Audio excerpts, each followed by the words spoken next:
chapter 8. If I speak in tongues of men or of angels, but do not have love, I am only a resounding gong or a clanging cymbal. If I have the gift of prophecy and can fathom all mysteries and all knowledge, and if I have a faith that can move mountains, but do not have love, I am nothing. If I give all I possess to the poor and give over my body to hardship that I may boast, but do not have love, I gain nothing. 1 Corinthians chapter 13, verses 1 through 3, NIV. Without love, spirituality means absolutely nothing. We can operate on astounding levels of spiritual gifting, but if the love of God shed abroad our hearts is not affecting, the spirituality is a waste. Likewise, a faith that can wrought great miracles is just as meaningless. Even benevolence and acts of charity and seeming selflessness that are devoid of God's love mean nothing.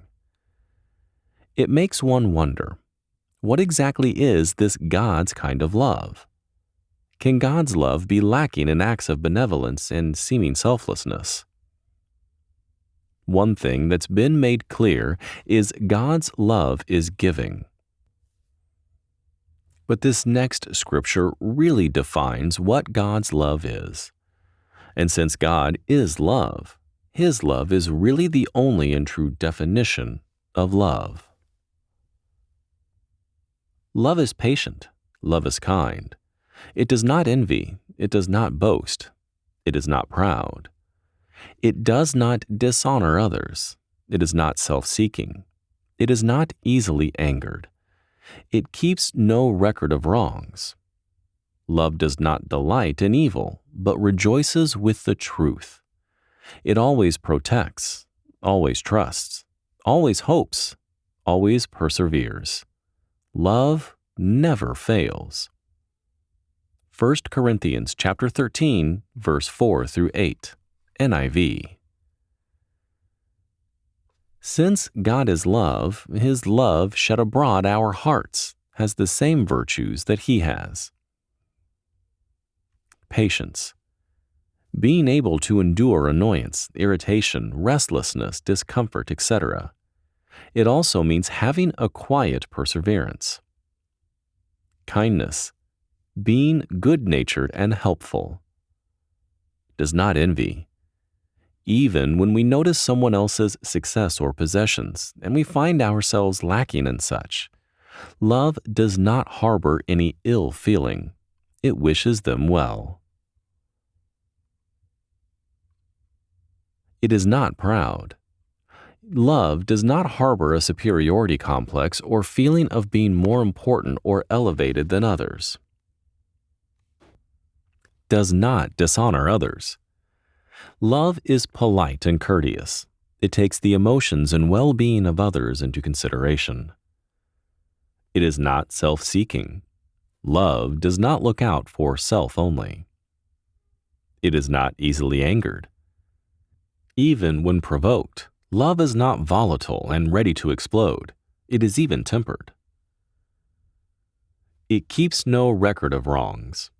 Once it forgives, it does not have a databank somewhere keeping track of the past wrongs. Jesus Himself said, "Forgive 70 times, 7 times," forgiving multiple of times. This is the very nature of God, so it isn't surprising that His love is the same way.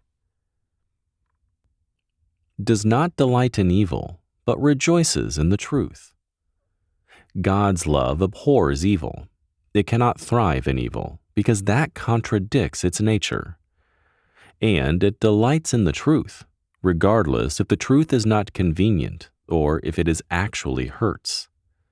God's love would rather dwell in a painful truth than a sweet lie. Always protects. The nature of love is to always protect. Always trusts.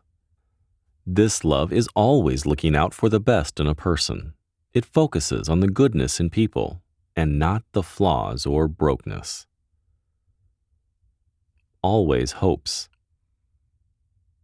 And this love is optimistic. Even in the face of despair, it always hopes. Always perseveres. It endures and does not give up. Since it is the nature of God, it is a no-brainer that it has this virtue. God never gives up on us, even when our track record is laden with disobedience and treachery towards His trust. He still hopes and endures in loving us. Never fails. God's kind of love never fails. As long as it is in line with God's will, it never fails. So, why is there so much heartbreak and divorce among people who claim to be living by a love that never fails? Somewhere along the line, there was a disconnect in living by God's kind of love. Love never fails, period. In digesting the above definition of love, it is very clear that this isn't a human possibility. Everything about this love contradicts our human nature. We naturally look out for self, and once we've been hurt a few times, we raise up our walls. A life of not keeping track of how many times we've been hurt is ludicrous, just as leaving oneself to be vulnerable to hurt again is ridiculous. Thank God this love is not inspired by human nature or origin. Of ourselves, we can never hope to love like this. But this love is a new nature poured out into us, a new nature born in us. It is alien to our mindset and to our orientation. We have to daily learn to nurture this new love bubbling in us, and to express it, especially in times when our old nature and mindset is screaming for an opposite response.